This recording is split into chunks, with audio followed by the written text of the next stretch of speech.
Hello friend, how are you? Today our topic is DC generator, and today I will discuss about what is a generator, parts of DC generator, type of DC generator, losses of DC generator और DC machine, और last में जो भी DC generator से related question और answer है वो discuss करेंगे, जो इंटरव्यू में ज़्यादातर पूछे जाते हैं। ठीक है फ्रेंड, तो व्हाट इज डीसी जनरेटर और व्हाट इज जनरेटर। तो जनरेटर किसको कहते हैं? जो मशीन मैकेनिकल पावर को इनपुट लेके इलेक्ट्रिकल पावर को आउटपुट करते हैं, उसको ही कहते हैं जनरेटर। अगर जनरेटर एसी करंट आउटपुट करते हैं तो उसको कहते हैं अल्टरनेटर। अगर डीसी करंट आउटपुट में देते हैं तो उसको कहते हैं क्या? DC generator. ये जो जनरेटर है एक प्रिंसिपल के अंदर काम करता है, जो कि है फैराडेज का इलेक्ट्रोमैग्नेटिक इंडक्शन। तो ये जो इलेक्ट्रोमैग्नेटिक इंडक्शन है, इसमें क्या कहते हैं? तो फैराडेज का इलेक्ट्रोमैग्नेटिक इंडक्शन कहते हैं whenever flux is cut by conductor and EMF is induced which will causes a current to flow if conductor circuit is closed।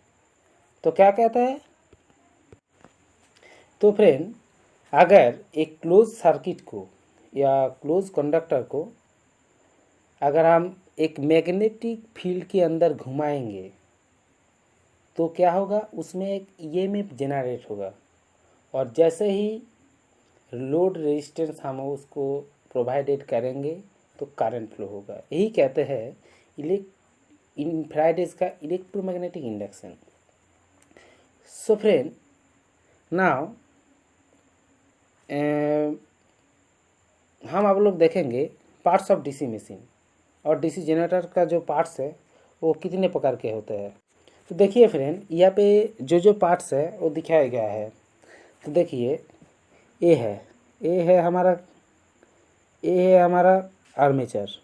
ये जो बड़ा सा है ये है हमारा आर्मेचर। आर्मेचर क्या होता है?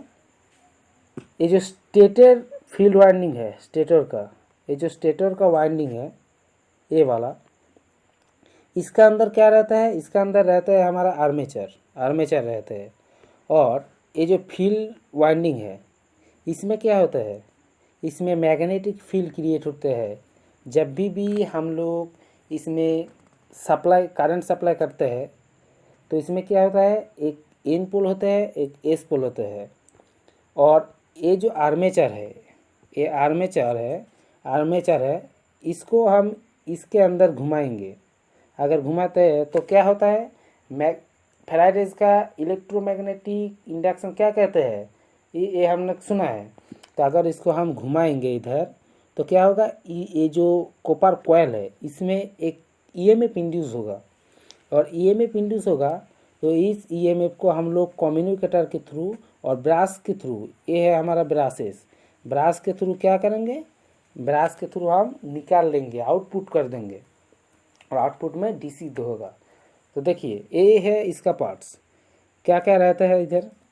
एक है स्टेटर वाइंडिंग, एक है आर्मेचर, एक है कम्युनिकेटर, एक है ये है ब्रासेस, ये है बेयरिंग। तो देखिए फ्रेंड, ये है हमारा एन पोल और ये है हमारा एस पोल। और ये है हमारा आर्मेचर, समझ लीजिए ये है हमारा आर्मेचर, और ये है कम्युनिकेटर है। तो फ्रेंड याद रखिएगा, कम्युनिकेटर को मैकेनिकल रेक्टिफायर भी कहते हैं। ठीक है, तो देखिए ये जो मैग्नेटिक फील्ड है दोनों तरफ, एक एन पोल है एक एस पोल है, इसका अंदर हम एक क्लोज कंडक्टर को हम घुमा रहे हैं। तो क्या होगा? इसमें जो मैग्नेटिक फोर्स होगा उसको ये वायर काट करेगा। तो काट करने के बाद क्या होता है? जब भी ये काट करेगा तब भी एक ईएमएफ इसके अंदर इंड्यूस होगा। और जब भी हम लोग एक लोड उस पर पैरेलल में लगाएंगे तो क्या होगा, इसमें करंट फ्लो होना शुरू हो जाएगा और वो लोड काम करेगा। तो डीसी जनरेटर इसी प्रिंसिपल में काम करता है। डीसी जनरेटर की हर जनरेटर इसी प्रिंसिपल में काम करता है, चाहे वो डीसी हो और एसी। विदाउट मैग्नेटिक फील्ड कुछ भी नहीं होगा जनरेटर का। देखिए यहाँ पे भी सेम दिखाया गया है। यहाँ पे दिखा रहा है कि एक हाथ में पकड़ के अगर हम घुमाते हैं और एक लोड दे देते हैं और एस और एन पोल के अंदर एक कंडक्टर को हम घुमाएंगे तो क्या होता है, एक करंट इंड्यूस होगा। तो करंट को यहाँ पे कम्युनिकेटर के थ्रू एसी को डीसी में कन्वर्ट किया जाता है। देखिए ये याद रखिएगा, कम्युनिकेटर को मैकेनिकल रेक्टिफायर कहते हैं क्योंकि आर्मेचर में हर वक्त एसी करंट ही जनरेट होता है। आर्मेचर में कभी भी डीसी करंट नहीं होते हैं। आर्मेचर में हर वक्त एसी ही रहते हैं, चाहे वो एसी जनरेटर हो और अल्टरनेटर हो या डीसी जनरेटर हो। उसको डीसी जनरेटर में क्या होता है, डीसी जनरेटर में कम्युनिकेटर के थ्रू आर्मेचर में जो एसी करंट होते हैं उसको डीसी में कन्वर्ट किया जाता है। तो इसलिए कम्युनिकेटर को मैकेनिकल रेक्टिफायर भी कहते हैं। और इसमें और भी एक क्वेश्चन आता है जो कि हम लोग जो ब्रासेस है उसको कार्बन ब्रश से ही क्यों यूज़ करते हैं। हम तो कॉपर के भी कर सकते हैं, एल्यूमिनियम की भी कर सकते हैं। तो इसके अंदर भी एक है टॉपिक है। तो देखिए हम कॉपर को नहीं करते हैं, एल्यूमिनियम के नहीं करते हैं इसलिए, और कार्बन का करते हैं इसलिए। देखिए कॉपर बहुत हार्ड है, जब भी इसका टेम्परेचर इंक्रीज़ करेगा तो इसके रेजिस्टेंस भी इंक्रीज़ होगा इसलिए। और क्या होगा, कॉपर हार्ड है तो जब भी आर्मेचर के कम्युनिकेटर और कॉपर के बीच में टच होगा घूमने के समय तो क्या होगा, एक स्पार्क होता है, कंटिन्यूस स्पार्क होता जाएगा और कम्युनिकेटर का जो प्लेट होता है वो नष्ट हो जाएगा। अगर हम कॉपर के जगह कार्बन का यूज़ करते हैं तो क्या होता है, देखिए कार्बन एक गुड इलेक्ट्रिकल कंडक्टिविटी है। और देखिए फ्रेंड यहाँ पे फुल जो है डीसी मशीन का जो डीसी जनरेटर का जो कंस्ट्रक्शन है वो यहाँ पे दिखाया गया है। देखिए ये है क्या है, ये है फील्ड कॉयल, ये जो है ये है फील्ड कॉयल, ये है फील्ड शू। ठीक है, यहाँ पे लिखा हुआ है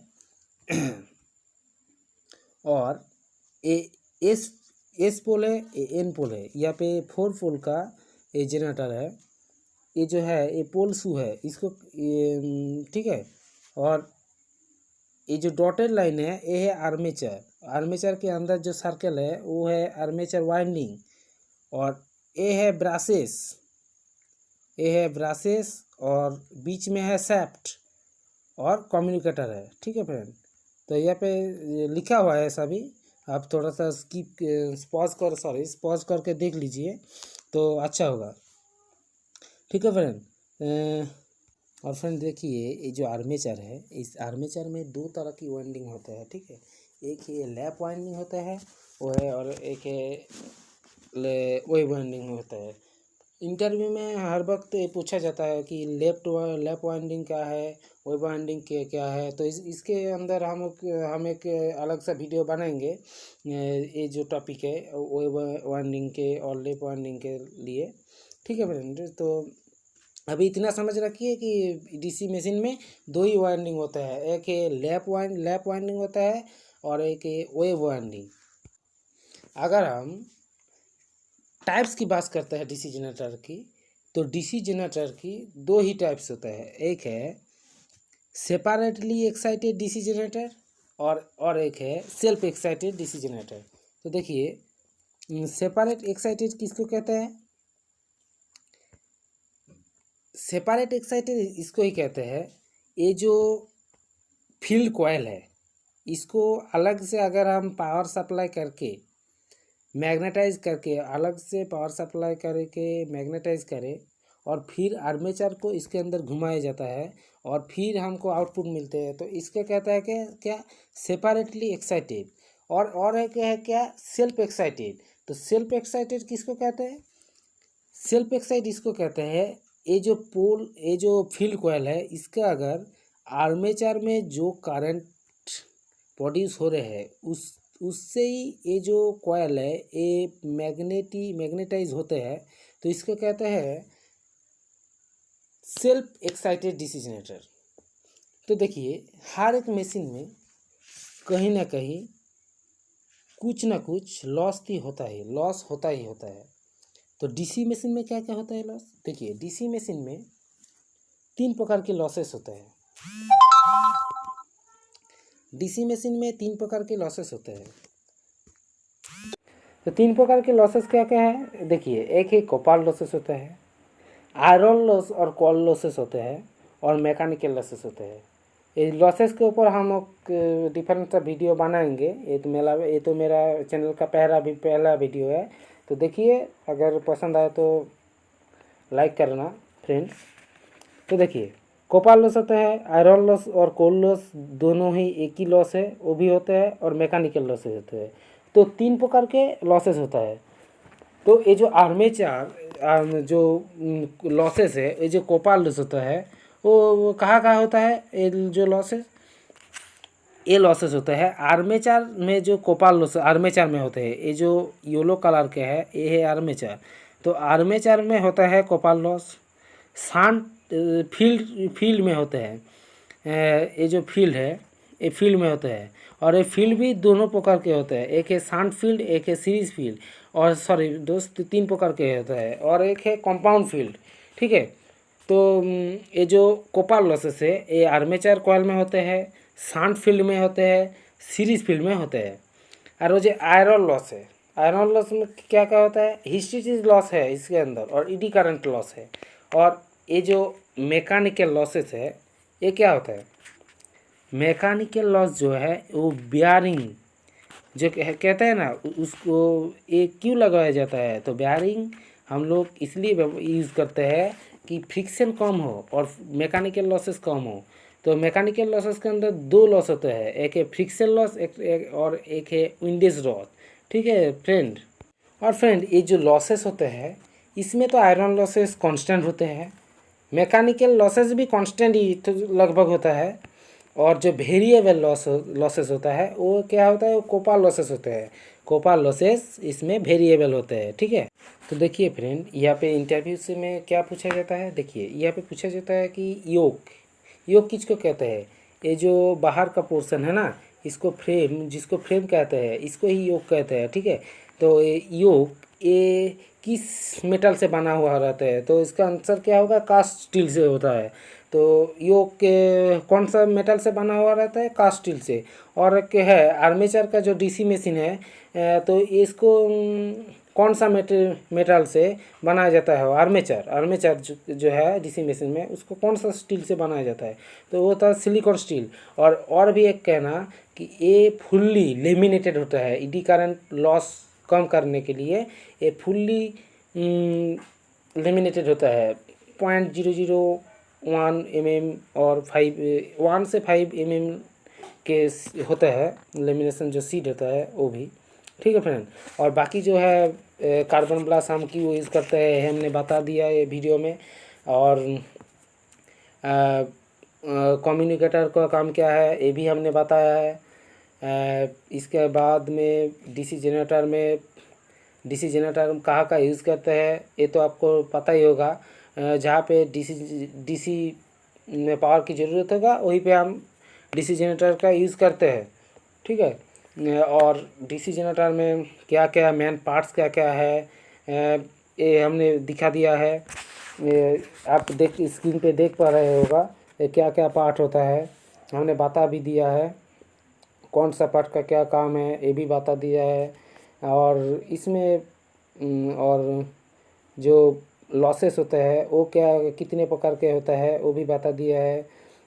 और यहाँ पे जो टाइप्स होते हैं वो भी हमने बता दिया है। तो लगभग हमने पूरा कर दिया है। फिर भी कोई छूट हो जाएगा तो क्षमा करना, माफ़ कर देना। ये मेरा पहला वीडियो है। तो फ्रेंड, अगर पसंद आए तो लाइक कमेंट और सब्सक्राइब मेरे चैनल को ज़रूर करना।